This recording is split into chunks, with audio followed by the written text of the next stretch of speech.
반갑습니다. 오늘은 다니엘 10장 말씀을 나눌게요. 12절 말씀입니다. 그가 내게 이르되 다니엘아 두려워하지 말라. 내가 깨달으려 하여 내 하나님 앞에 스스로 겸비하게 하기로 결심하던 첫날부터 내 말이 응답받았으므로 어, 어, 응답받았으므로 내가 내 말로 말미암아 왔느니라. 기도 응답은 하나님의 방식으로 옵니다라는 제목으로 말씀을 나누도록 할게요. 이제 성전 재건이 시작이 됩니다. 고레상 원년에 고향으로 돌아가는 일이 벌어지죠. 다니엘은 나이 때문인지 아니면 자기가 맡은 관직 때문인지 그토록 그리워하던 예루살렘으로 귀환하지 못해요. 아마도 개인적인 제 생각에서는 자신에게 주어져 있는 사명을 마지막까지 뭐랄까요, 감당하려고 하는 마음이 아니었을까 그런 생각을 해봅니다. 2년이 더 흘러서 고레스왕 3년에 귀환한 유대인들이 성전의 기초 공사 자체를 진행하지 못한다라는 소식을 듣고 마음이 무거워지죠. 또 어떤 이들은 귀한 명령을 받았음에도 불구하고 타향살이가 벌써 한 70년이 지났으니 이 조국으로 돌아간다라는 것이 결코 쉬운 일이 아니지 않을까요? 그죠? 이미 내가 여기에 삶에 익숙한 거야.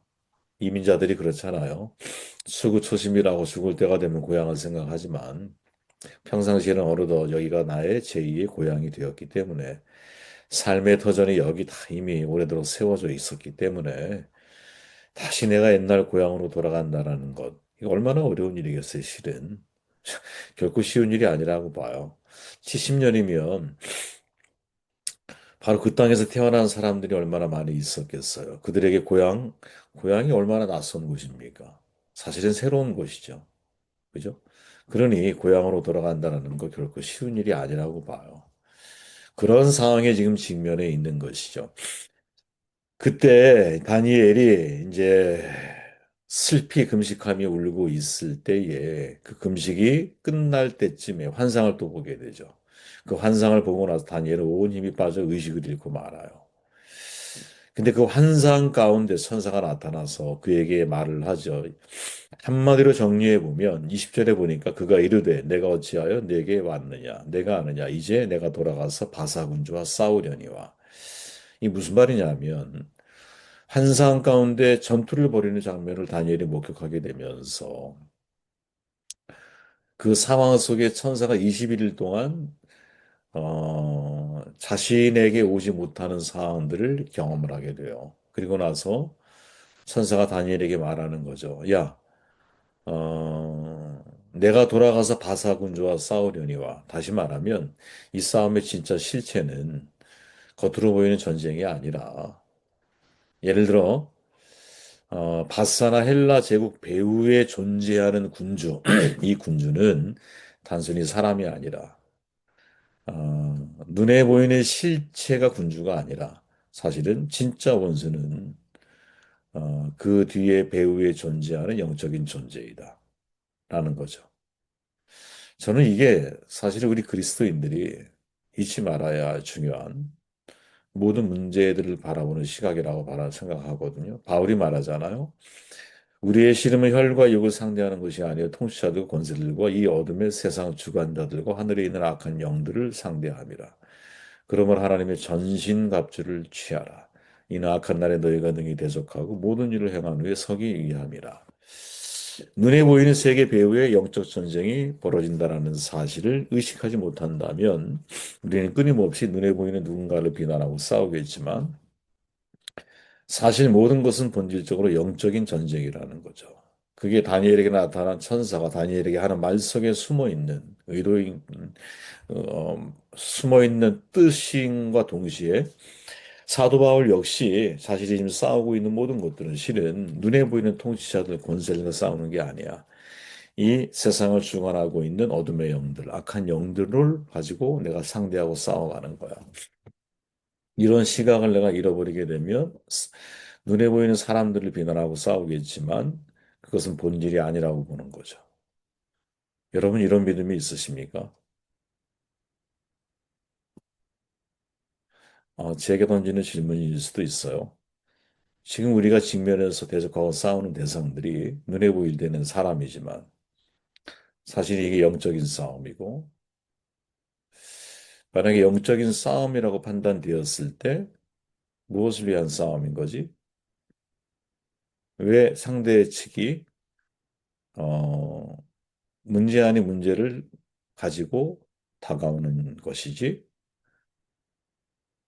그럼 본질적으로 무엇을 막기 위한 지금 이 천사를 군주들이 막았다 그러잖아요. 그죠? 그럼 무엇을 막기 위한 영적인 전쟁을 벌이고 있는 것이지?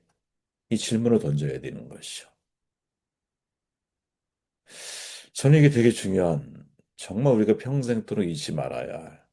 왜냐하면 이 시각을 놓치게 되면 영적인 싸움이라는 영적 전쟁이라는 사실을 놓치게 되면 우리는 사람을 비난하고 원망하거든요. 그리고 그 사람과 전쟁을 벌이죠. 상대가 죽든지 내가 죽든지 사람과 자꾸 싸우려고 그러죠. 예수님이 이 땅을 살아가시면서, 그죠? 말고의 길을 고치시잖아요. 물론 마지막까지 한 인간을, 분병을 사랑하시는 모습을 통해서 하나님의 마음을 노출시키시는 거. 정말 대단한 모습이라고 생각을 해요. 그러나 그 마음 중심에는 뭐가 있을까? 지금 싸우는 것은 영적인 싸움이지. 사람과 사람을 대상으로 싸우는 게 아니야. 저들이 지금 나를 대적하는 것은 영적 어둠의 권세자들에 의해서 이루어지는 일들이지, 그냥 사람의 맹목적인 그런 저항으로 이해하지 않는 거죠. 영적인 싸움으로 이해를 하시는 거죠. 저와 여러분들이 평생 이 생각을 잃어버리면 안 된다고 봅니다. 왜? 이 생각을 가지고 있는 사람만이 문제가 나에게 다가왔을 때 어떻게? 내가 깨달으려고 하면 내 하나님 앞에 스스로 겸비하게 하기로 결심하던 첫날부터 내 말이 응답받았으므로, 즉, 기도하게 된다는 거죠. 신앙인의 싸움이 영적인 것임을 아는 사람만이 어떤 문제가 나에게 다가왔을 때 인간적인 생각을 가지고 이걸 물론 풀어갈 수도 있을 거예요. 그죠? 그런데 그 방법을 선택하는 게 아니라, 야, 이건 영적인 싸움이기 때문에 하나님 앞에 지혜를 구해야 되고, 우리의 반응, 때로는 우리의 어떤 인내, 상대에 대한 우리의 태도, 이 모든 것들을 그냥 인간 대 인간으로서의 반응이 아니라 하나님이 나에게 뭘 원하고 계실까를 질문하면서 기도하면서 주시는 말씀에 따라 반응을 해 나가야 한다라는 거죠. 주시는 말씀에 따라. 이게 얼마나 어려워요. 쉽지 않아요. 그래서 영적인 싸움이라고 믿는 사람들은 다니엘처럼 기도하고 무릎 꿇게 되는 거예요. 그죠? 모든 종교의 기도가 다 있죠. 모든 종교에. 기도가 없는 종교가 어디 있겠어요? 그러나 타 종교와 기독교의 차이가 있다면 하나님의 응답이 없다라는 거죠. 그죠? 기도 응답을 받으려면 반드시 취해야 할 자세가 있을까? 성경에 있어요, 여러분. 뭐, 기도에 대한 다양한 말씀들을 우리가 나눴었기 때문에. 좀 정돈해 드리면, 예를 들어 야고보 4장 2절, 3절에 보니까 너희가 얻지 못하면 구하지 아니하며 구하여도 얻지 못하면 받지 못하면 정욕으로 쓰려고 잘못 구합니다. 첫째, 구해야 한다라는 거죠. 너무 당연한 얘기를 뭐하러 말씀하시나? 아니에요, 여러분. 두 가지 야고보가 강조하잖아요. 하나는 니네가 왜 얻지 못하는지 아니? 구하지 않기 때문이야. 여러분, 이게 처음에 나온 말씀이에요. 정욕은 나중 문제고, 왜 너희들이 받지 못하는지 알아? 생각만큼 기도하지 않는다라는 거지. 찬송가 있잖아요. 주께 고함 없는 고로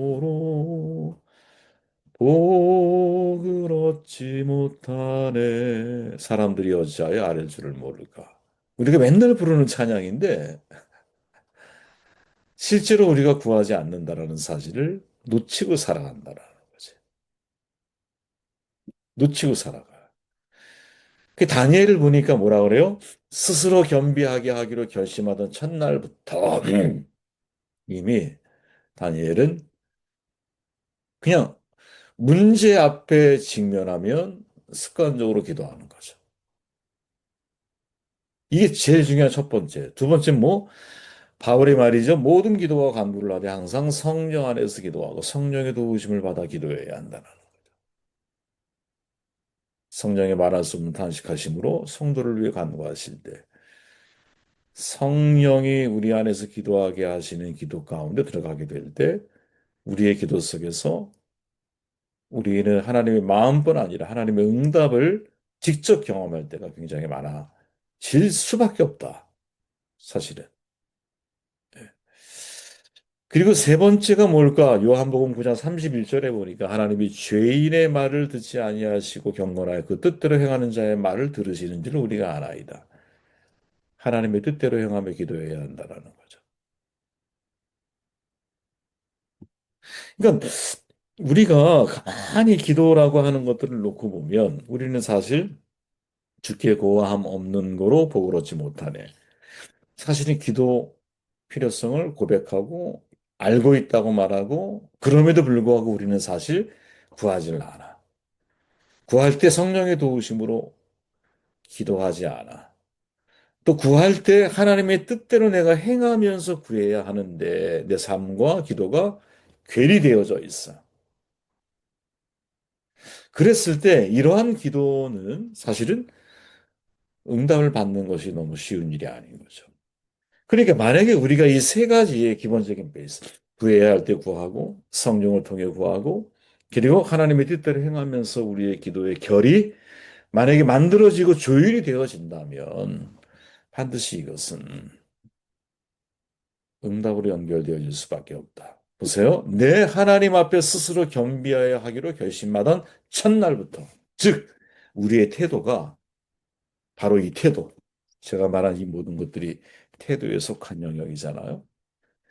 이 태도가 겸비되어져 있을 때 사실은 우리에게도 하나님 앞에 무릎 꿇는 그 순간부터 이미 응답이 예정되어져 있는 길을 걷게 되는 것이 아니겠느냐. 이 중에 하나라도 우리가 견나가 있다면 사실은 내 스스로 응답에서 멀어진 선택을 하는 것이 아니겠느냐. 그리고 이 태도가 준비된 이후에 우리에게 있어서 필요한 신앙인의 자세가 있다면 하나님의 응답을 기다리는 일이죠. 가장 어려운 일 중에 하나예요. 분명 하나님께서 구하고 자꾸 두드리면 구하는 이에게 주시고 찾는 이에게 찾게 될 것이고 두드리는 이에게 열릴 것이다. 말씀하셨어요. 그죠? 이 사실을 믿어야 돼요. 가장 중요한 기다림의 자세에서 가장 중요한 우리의 기본적인 태도가 뭘까? 이 하나님의 기도의 응답이 사실은 우리가 원하는 때에 원하는 방식으로 오지 않잖아요. 누누이 말씀을 드리지만 우리가 원하는 때 원하는 방식으로 구했던 바로 그것이 우리에게 주어지지 않잖아요. 그죠?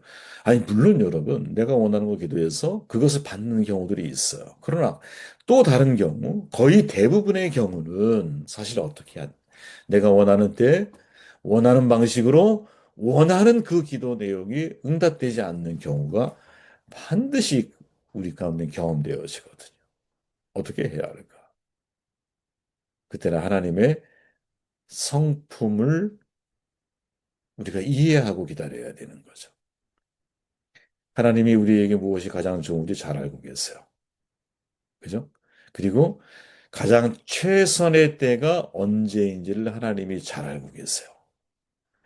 그렇기에 우리의 기도가 하나님이 보실 때에 아주 무르익었을 때, 딱 주어야 할 정확한 타이밍에 그 일을 우리에게 맡기시는 하나님이라는 사실을 기억하고 기다려야 되는 거죠. 이거를 여러분 한마디로 정리해 보면, 우리의 기도 응답은 우리가 원하는 방식으로 나에게 오는 것이 아니라 하나님이 원하는 방식으로 우리에게 주신다라는 거죠. 이 믿음이 우리에게 있느냐? 다니엘이 아무리 열심히 기도하고 다니엘의 기도가 응답된다 할지라도 여러분 그거 아세요? 고향으로 돌아가기 위해서는 70년의 때가 차야 했다라는 사실을 우리가 하나님 앞에 어떤 기도의 제목을 가지고 올 한해 기도의 제목을 가지고 나아가잖아요. 그 모든 기도의 제목이 하나님의 때에 하나님의 방식으로 하나님이 우리에게 주기 원하시는 좋고 선한 것들로 우리에게 응답하실 것이다. 이 믿음을 가지고 우리가 살아야 되는 것이 아니겠느냐. 다시 돌아와 보면, 자, 영적인 싸움이죠. 이 영적인 싸움을 해결하시는 방법은 우리의 손에 달린 게 아니야. 왜? 영적인 싸움이니까. 말 그대로 하나님께서 우리를 대신하여 싸우셔야 되는 것이고.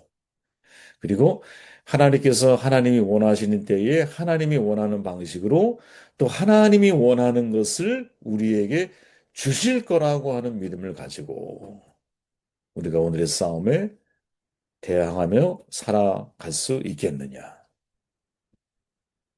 네. 저는 저와 여러분들이 이 싸움을 끝까지 해 가야 한다고 생각을 합니다.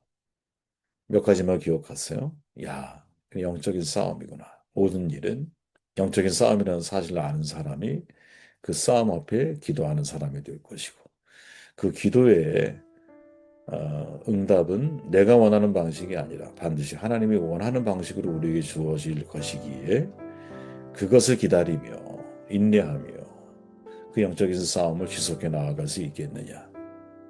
라는 질문을 우리 스스로에게 한번 던져보는 기회가 되기를 바랍니다.